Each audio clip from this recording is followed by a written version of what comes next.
Okay.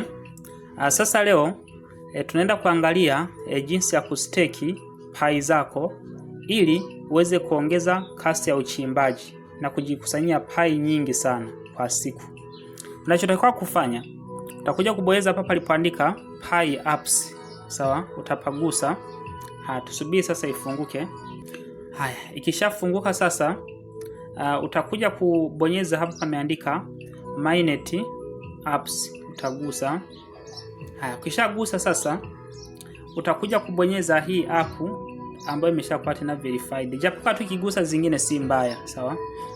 Kwa hiyo ukishaifungua hii app itakuleta hadi hapa, sawa? Baada ya hapo utakuja kubonyeza hii sehemu iliyoandika stake to boost a range. Maanake ukistake kuna faida mbili, sawa? Sawa? Faida ya kwanza, utajiongezea kasi ya uchimbaji wa pai na kujikusanyia pai nyingi sana kwa siku. Lakini pia faida ya pili, utakuwa msaidia wewe mwenye hii app ili izidi kukaa juu zaidi, ili iweze kuonekana kwa urahisi. Watu wakiingia wewe wanaiona kwa urahisi. Yes, hizi ndizo faida za kwanza mbili. Sawa, kwa sasa tuje jinsi ya kustake. Ina maana utakuja kubonyeza hapa kwenye stake pai to boost a range. Sawa, utapabonyeza.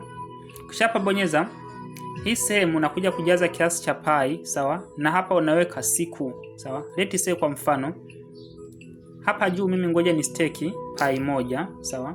Haya, hii pai moja na stake, sawa? Nataka ikae siku ngapi, sawa? Ina maana hapa nakuja kujaza idadi ya siku ambayo hiyo pai yangu nataka ikae. Labda mimi nataka ikae siku 900, sawa? Yes, siku 900. Haya, baada hapo sasa nitakuja kubonyeza hapa kwenye stake 1 pai.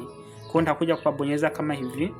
Haya, nikishapagusa hapa, haya, nitakuja kubonyeza hapa pameandika approve. Kwa hiyo nitabonyeza hapa. Baada ya hapo, humu nitaweka maneno 24, halafu nitakuja kubonyeza nini? Approve. Sasa hapa kwenye maneno 24 ngoja niafiche kidogo kwa sababu haya ni sia. Okay. Kwa sasa baada ya hapo watakuandikia transaction submitted.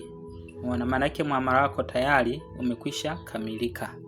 Kwa sasa baada ya hapo utakuja kubonyeza tu hapa kwenye close. Kisha gusa hapo kwenye close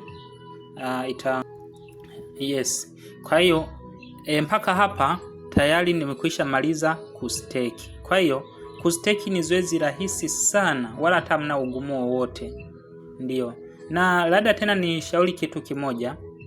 Kama una pai nyingi kwenye available balance, bora zingine stake zingine na zingine zilock, ili kusudi zikutengenezee faida, yani zikuongezee mining rate, sawa? Kuliko uziache tu zikae hivyo.